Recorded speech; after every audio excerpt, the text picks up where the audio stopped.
Hey everybody, welcome to my channel. My name is Mai, and for today's video, I have made this really fun grandma's apartment in the Spice Market, and I'm building here in Jasmine Suites, which is the apartment building with the Beta family. So it's just the apartment next door. And when I was first thinking of what I wanted to build, I had written down that I just wanted to make like a classic grandma's apartment. But as I thought about it more, I kind of realized that grandma core is like all I build, like the amount of cottage builds that I make and everything. It's everywhere. I mean, it is my favorite aesthetic, even in real life. Like, I'm such a grandma. I love, baking and knitting and crafting. So of course it comes through in my builds.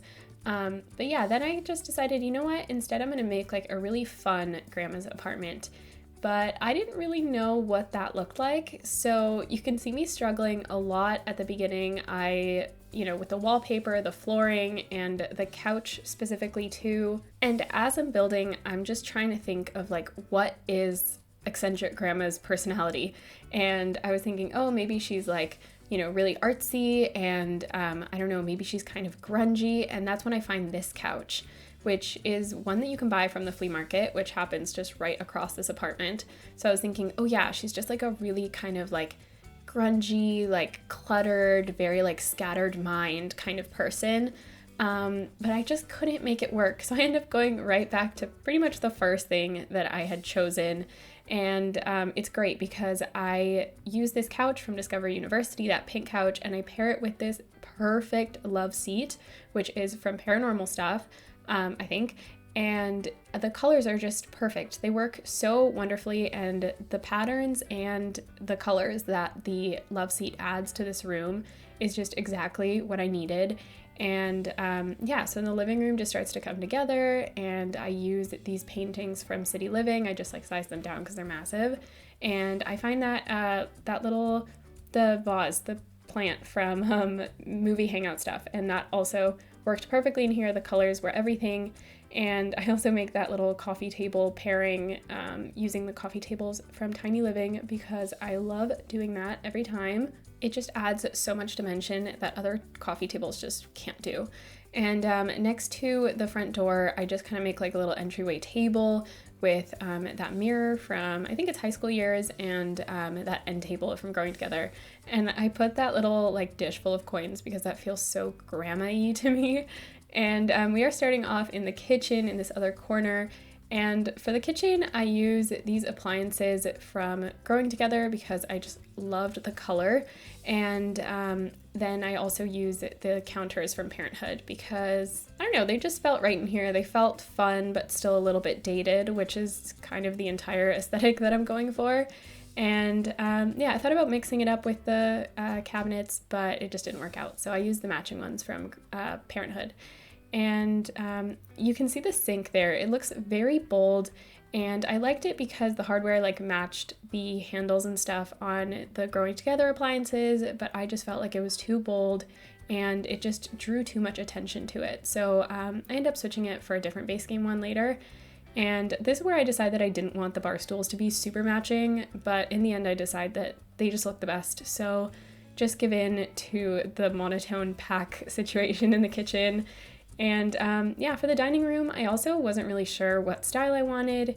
Because I felt like I was mixing these two very different styles, it was kind of hard to know which way I should lean because each space will kind of lean more to one than the other. So I feel like when you're trying to mix the two styles, it just ends up going to like trying to find two swatches that match.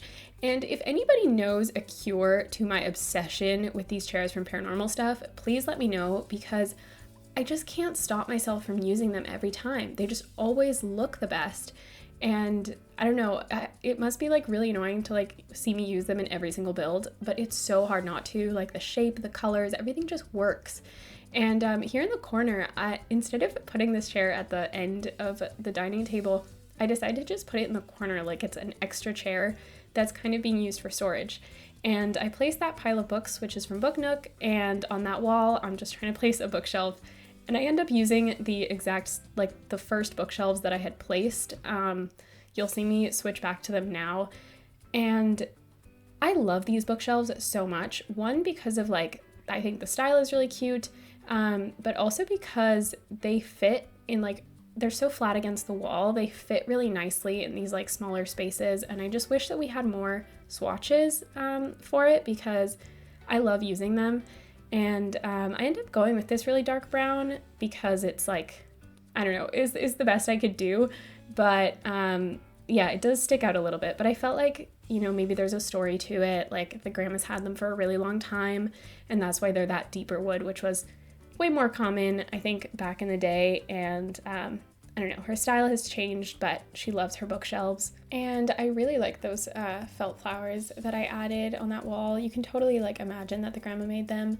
And we are starting on what would be like the second bedroom of the apartment, like the first bedroom that we're watching in the video, but the second bedroom of the apartment. And I kind of came up with the storyline that the grandmother's like grandchild lives here, and I imagine they've lived here for a while, maybe since they were like a child sim, and maybe a little longer. And I don't know, I just kind of imagined, I don't know if maybe their parents just weren't really in the picture, or if they traveled a lot for work and just couldn't really be present, so the kid would just have a better life living in their grandma's apartment. I don't really know what exactly the storyline is, but yeah, I imagine that they are maybe like freshly a teenager, and they really like to be creative, they really like music, they like baking or cooking, and yeah, I end up using a lot of high school years items in here.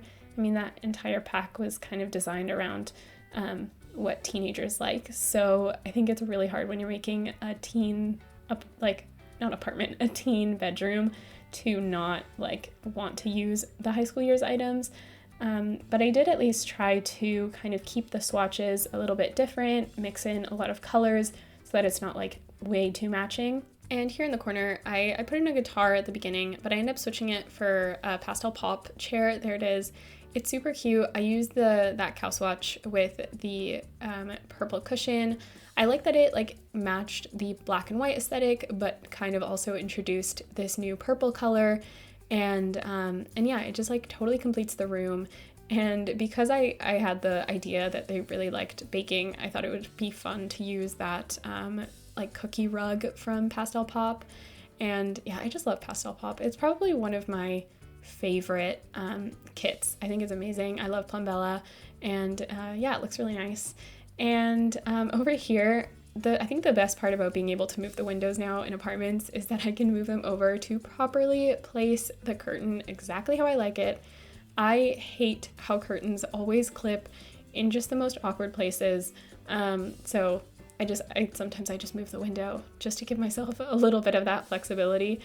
And yeah, I'm just adding some posters on the wall, trying to clutter it up a bit. I end up cluttering it like way more in post-production. I think it's hard when you're making like a really lived-in teens room to not clutter it up, because I was the most cluttered human as a teenager. And I love this collection of posters from Parenthood. I mentioned this in my last video. I use it everywhere. I think it's so fun, and they have a lot of really cool swatches that just match a lot of different styles and personalities. So yeah, I love using them. And over here we're starting in the grandmother's room, and I had forgotten to film this.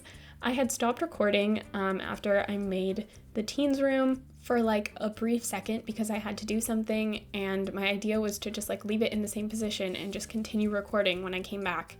And for some reason I forgot to do that, and I made the grandma's room and then had to like come back and delete everything and kind of start from scratch when I realized that I hadn't recorded it. And I think it actually turned out for the best, because you'll see me starting with like this, which is kind of like what I had before, and I hated it. It was so monotone. It wasn't fun grandma at all. And it was like very much like in these moments when I didn't know what this fun eccentric grandma style would look like, where I would fully like say to myself, like, speak to me, fun grandma, and tell me like what you would want in this room. Yeah, I briefly give up on it to try and make that hallway, but then I come back and I change it up so much because it just feels like, I mean, this is just like pink and it's got a few different patterns in it, but nothing really exciting. It just doesn't feel right. And I do love that bed though. Also, this wallpaper that I use in here, I end up putting that all over the house because I just love that pattern and it's way more fun than just like the solid color that we had before. But this is where the bedroom kind of starts to solidify. It started off with that cherry blossom painting in the back and continued when I found this bed from Cats and Dogs. I thought I liked the colors and yeah, it adds a little bit more dimension. And at the foot of the bed, I wanted to add an ottoman, but I couldn't find one that fit right. So I used that console table and just from Base Game. And I really love using that trunk because it's super nice, and I'm glad that it has so many swatches, so you can use it in like pretty much every type of build. And I think it would be fun to kind of have it function as an ottoman as well, or have like a similar version that could function as an ottoman because it looks really cool. And since this is a very short and small build because it's an apartment, I did decide to include the furnishing of the bathroom, which is not something that I do very often. And yeah, this does end up having 2 bathrooms. So this one is just the grandmother's ensuite, and it is very pink. That's something about this house, is that it is very pink. And it's not that I'm complaining. I think that I haven't used enough pink in my builds in the past, and I'm glad that I'm finally letting loose and using it more. And so this is going to be the main bathroom. So it's the bathroom for the teenager and I guess also like the guest bathroom. And since it was kind of long, had this like extra space, I decided to also include some laundry so that your Sims also have that little gameplay feature. And there I just kind of block it off and put an archway in. So you do kind of have to like walk through the laundry room to get to the bathroom, but it probably shouldn't be that big of a deal. And here I am just trying to figure out where to put the hampers. So I do try to stack the like machines and put the hampers next to it, but I don't really like how it looks later, and I end up leaving it side by side at the end. And we are at the screenshots. There you can see all the clutter I added. You can see that rug. I love this rug. It has a really bad default swatch, so you get deterred from it, but it has some actually like really nice swatches if you go exploring. And yeah, you can see the wallpaper that I changed. You can see the knitting bag, and I also put in the record player. And yeah, just like a lot of clutter, like probably too much clutter in some points. And there's also the like hallway that goes into the laundry room. There you can see that I put it side by side after. And in the bathroom, I just added a little rug and the hamper since I didn't leave it next to the washing machine. And I also put in some glasses around, a lot of glasses from everyday clutter because I feel like they do scatter a little bit. And here in the teens room, I also put in a bulletin board and added a bunch of postcards from Debug. And this is the hallway that goes into the grandmother's room. And this is the grandmother's washroom. I really like the robe in here. And yeah, just also the dentures on the sink. I think they look so fun. And here's the grandmother's room, the finished product. Again, I added a lot more clutter, tried to give it a lot more personality. And I really love like the writing desk and the easel. I just feel like this grandma would like to do those things. Maybe she's working on a memoir. And yeah, these are going to be the last few screenshots. It's a small build, so not much else to see, but I hope you guys enjoyed this build. So bye buds, and thanks so much for watching. Don't forget to like and subscribe so you don't miss any future videos, comment, and share with your friends. I'll talk to y'all soon. Bye!